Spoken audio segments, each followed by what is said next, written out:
yeah, a cool quest line, the expedition, any additional content that comes out with it, all of that. Yeah, all free to play. Yeah, not. Oh, I don't know about that, buddy. The game has a base price. Oh, sorry. Yeah, that's where I was going. We've all purchased it. Assuming you purchased it. Oh my gosh, what's happening?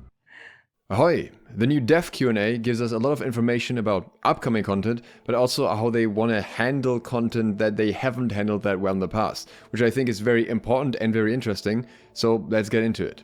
I've started the topics by their questions, beginning with PvP. The first question was the lack of minimal PvP changes for month a mistake? And will there be quicker balance fixes in the future? I said yes, absolutely. The combat balance in general was a mistake, was overly cautious because they were afraid to break things. They want to be more aggressive on this, and they're also going to focus on new ways to communicate the balance changes to the players and get the dialogue going. So they explicitly stated that they definitely saw this as a mistake. I'm very glad they acknowledged this. I thought this was one of the biggest mistakes they made in the past month because people were just waiting for something to do, and just some small PvP but also PvE changes would have made a big difference.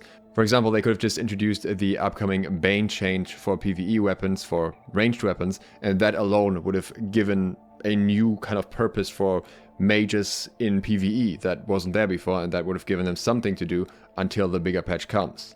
I actually wanted to make a detailed forum post about this, and I still might, because I think what would be very helpful for New World is if between the bigger patches that they do every 3 months, they did a smaller patch or 2 smaller patches that are just tiny balance changes that adjust overperforming or underperforming weapons, or try to bring some things back into the meta, like say for example a more throwing hatchet focused build, just do like some small buffs on the side there.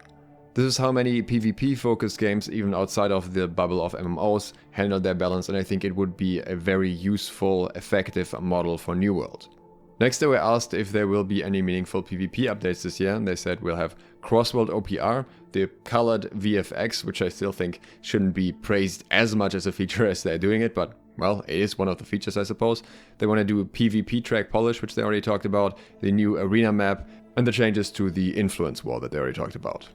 They're releasing a cross-server, cross-world OPR before Arena instead of releasing them together, because they just want to make sure that it works in OPR first, want to make sure that the system itself works smoothly before they apply it to other things.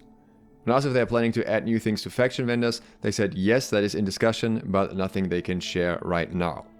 Somebody said, Musket Bloom shows just how incompetent your dev team is. What we wanted is to run and less range and more ability to trade and outplay, and instead we got rock camping, which is, well, exactly the opposite of what they wanted. The dev said that they do in fact play PvP, and their goal is to make the run and gun weapons the bow and the blunderbuss. So if that's your playstyle, you should opt for those weapons, whereas they're trying to position the musket as a long range weapon, but not overpowered in OPR. They also acknowledge that it is a tough problem to solve and a little controversial, so they are asking for our feedback and asking us to test things on the PTR. Now I think when it comes to musket balance, we haven't really seen the full picture yet, and I will explain that soon in a video specifically about the musket. I've tested some things that I haven't really seen covered yet that are pretty important when it comes to discussing how strong the musket will or won't be. I'll talk about that in the upcoming days, so if you're interested in that, consider subscribing and clicking the bell. Another question was, how does Amazon Games incorporate player feedback into determining balance? What avenues should players utilize to voice opinions and build consensus? AGS does consider player feedback, community feedback, and uses it as guidance. So if a topic comes up a lot in the community, then they realize, okay, this is worth looking into. When that's the case, they check if the data and telemetry corresponds with what the player base is perceiving.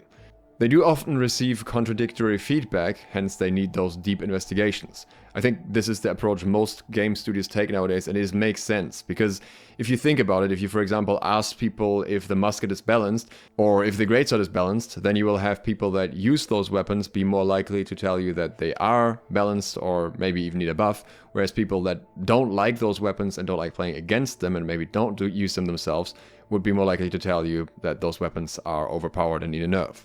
But if you then look into the data and see that one weapon maybe deals more damage and gets more kills on average than other weapons, that'll probably tell you a little bit more. There were a lot of questions about seasons. The first one was simply, why seasons? They want to get on a regular cadence and build trust with the players so they know when to expect content. The seasons also add a narrative, gives players things to do, and makes the world feel more alive. I definitely agree with especially the things to do part, because through the season pass itself you also get these extra quote-unquote missions. Also, they're planning to add more things in later season passes, so they're not necessarily adding more with every single season pass. The season pass gives you a variety of activities and not all of them are endgame related, and the season pass also contains housing items which were specifically asked for, and since music sheets were also asked for, they said there may be something in a future season pass.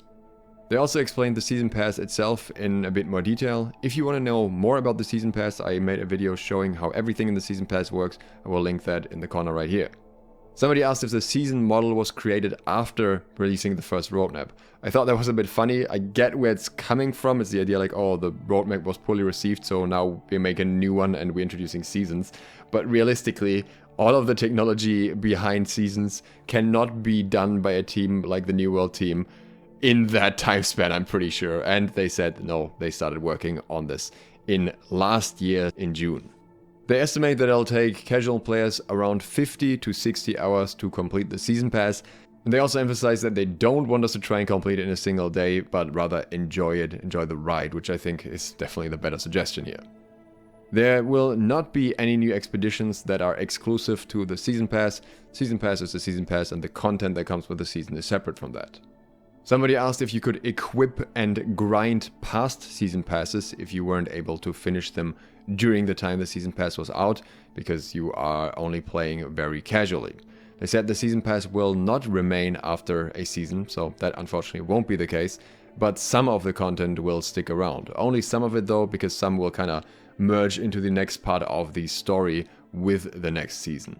They were asked if they're sure they can maintain the 3-month rhythm, and they say they are committed to making it happen. Now we have some questions about upcoming content. Somebody wanted to know if a transmog will be based on gear weight, so if you can only transmog a heavy armor piece onto a heavy armor piece that you're wearing, or if that's independent. And it will be independent. You can use any armor type on any armor that you have, so you can transmog a heavy armor piece onto your light armor. The next question was why it took 2 years for basic mounts. For them, the mounts were not the immediate highest priority at launch, which makes perfect sense considering there were much bigger issues at that point. They want to make the riding experience feel unique and want to make it a bigger thing. And I think that is something that New World is very good at. If we're looking at, for example, Gathering in New World is highly praised by many players for a reason. It's just one of the more standout features of the game. It's just very immersive, very nice sound atmosphere, for example, and just feels nice. It all goes together nicely with how things in the world actually disappear when you gather as well, and so on. So since they're saying they want to make the riding experience unique, I think they are trying to make it equally immersive, and I think that it would be a very good approach. They also want to tie a trade skill to riding, so you can somehow level it up, and they want to make it a core part of the game and build on it and continue to support it in the future. They're really building the entire system of mounts with growth in mind, and therefore it takes longer. Somebody else wanted to know when we are getting swimming. It is on the table, but there are no plans right now. They generally prioritize things that they think will enhance the gameplay, but swimming is coming up more in conversation than a year ago. I'll give you a quote here: deciding what's on the roadmap is like having a bunch of things on a table, and we have a very large table. In this Q&A they focus more on closer releases and are not ready to go deep on the expansions yet, but want to give us more information about that in the coming month. And what I want to give you more information on is what gear you should be using next patch and if Fortify is still good. So that is what we're going to talk about tomorrow, so if you're interested in seeing that, consider subscribing and clicking the bell. I also made a video about the fire staff changes that I'll link right here if you want to check it out. On my Patreon, I'm currently regularly posting updated trading tips for the upcoming patch. Thanks to my patrons for supporting this video, and thank you for watching. SLOTH, out.